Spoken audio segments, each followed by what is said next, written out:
Hello, welcome to the video tutorial series about polyhedral computations in Matlab and Octave using bensolve tools. In this video we'll be talking about the so-called vertex representation of polyhedra or vertex description of polyhedra and how to handle this in Matlab.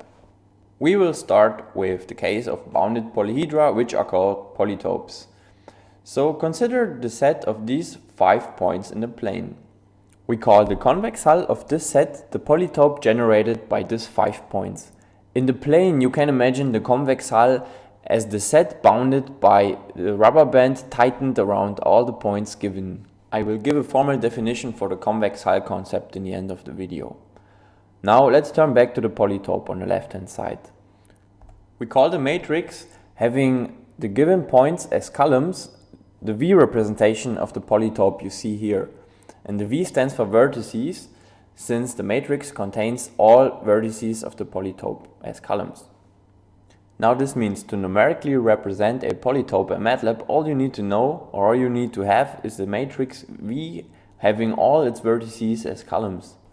So let's see how to tell Matlab how your polytope looks like. What we will do is we will build up a data structure which we call rep, and we will save the matrix V as a field of the data structure. Then we will plug in this data structure rep into the bensolve tools toolbox and we'll be ready to work with the polytope. Now for you to reproduce the following part of the video, we assume you have installed bensolve tools to your Matlab or Octave distribution, and if not, we will link you to the video where we describe how to do this, or you should read the bensolve tools manual.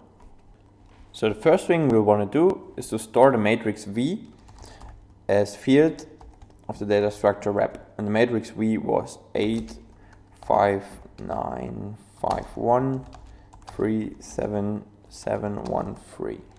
We will build up our polyhedral object P, calling the function polyh from the bensolve tools package. It gets the rep data structure as first argument, and the second argument is the character V, indicating that we have a V represented polyhedron in the rep data structure. To check if we represented the polytope we intended to, we simply plot it, using the function from the bensolve tools package, which is plot P.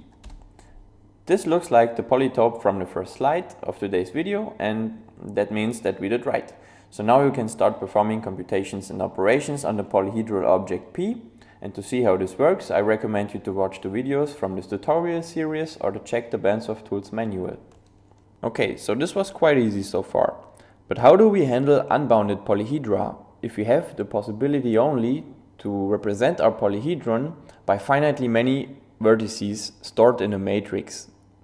Now, as you can see on the slide here, we will expand the concept of defining vertices to the concept of defining vertices and defining directions. I will illustrate this by an example. So consider the vertices -1, 1, 0, 0, and 1, 1. The convex hull of these 3 points, of course, is a triangular polytope. So to generate an unbounded polyhedra, what we will do is to add the ray generated by the direction -1, 1/2, 1 to every point of this triangular polytope. And in the second step, we will add the ray generated by the direction 1/2, 1 to any point of the first unbounded polyhedron, which was this one, and we obtain this unbounded polyhedron here. So being able to work with both vertices in form of the matrix V and directions in form of the matrix D, we now have the possibility to represent any polyhedron we wish to, whether it's unbounded or not. So what we will do now to handle this numerically in Matlab is we will hand over the matrix V and the matrix D to the bensolve tools package, and we'll be ready to go. So again, we store the matrix V as field of the data structure rep. The matrix V is -1, 0, 1, 1, 0, 1. And in the second step, we will store the matrix D, which corresponds to the directions defining the polyhedron, which is -0.5, 0.5, 1, and 1. And again, we construct the polyhedral object P by calling the polyh function, giving it the rep data structure as first argument, and in the second argument we have the character V, indicating that we work with a V represented polyhedron. To check our result, we plot the polyhedron P, and it looks like the polyhedron on the last slide. The last concept we will add is the so-called linearity space. I will illustrate this concept using the strip type polyhedron you see. This set certainly is a polyhedron since it's the intersection of two half spaces.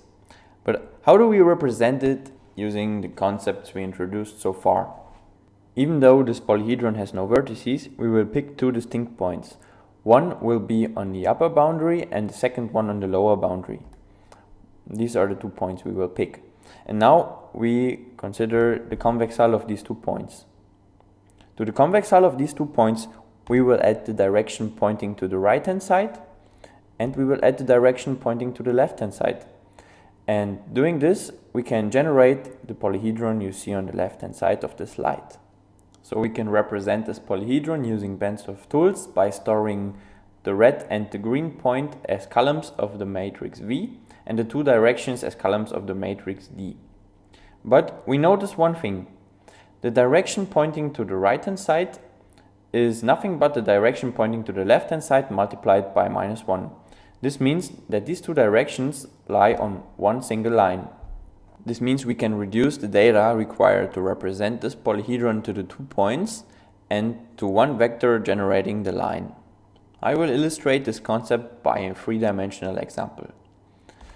So let's say we have the matrix V having the 4 columns 1, 0, 0, 0, 1, 0, -1, 0, 0, and 0, -1, 0.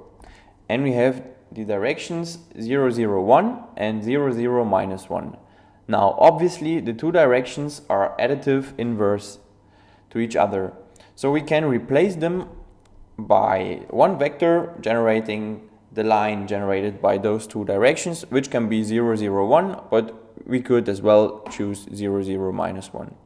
So what we will do now, we will tell bensolve tools that we have a polyhedron generated by the 4 columns of the matrix V and the line generated by 0, 0, 1. As always, we start by storing the matrix V as field of the data structure rep.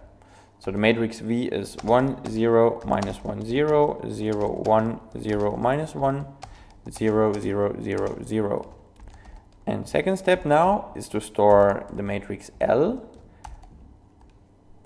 as field of the data structure rep, and the matrix L consists in this case of one vector only, which is 0, 0, 1.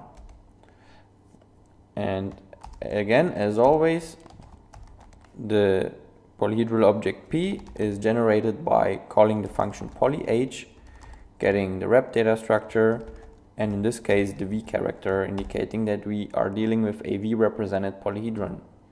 And now we can plot the polyhedron P, which looks like this. The blue lines indicate the linearity space. Okay, so as I promised, I will give now some formal definitions of the concepts that appeared in the course of this video. And the first one was the polytope, which was the convex hull of finitely many points Vi. It's a set of all convex combinations of the points Vi, and to form a convex combination I need a vector lambda being greater or equal to 0 and which's elements add up to 1. Using the points Vi as columns of a matrix, I can write this in the vectorized way as you can see here, and the matrix we will call V. In the second step, we learned that we can represent any polyhedron, whether it's bounded or not, by introducing directions. So what I did there is I made use of the Minkowski-Weil theorem, which states that any polyhedron can be written as sum of a polytope and a polyhedral cone. And a polyhedral cone is nothing but the conic hull of finitely many directions di.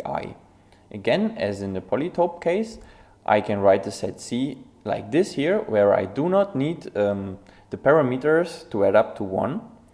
I can write this in a vectorized way by building up a matrix out of the directions di, and this matrix I will call D. And the last step was, roughly speaking, just a generalization where we replaced 2 directions lying on one line by a vector generating this line. Since we can do this with n different pairs of directions, we get n vectors Li spanning a vector space by their linear combination. So as we have a linear combination here, we do not need the parameter eta to be greater or equal to 0. And again, we write this in a vectorized way by building up the matrix L consisting of the vectors Li as columns.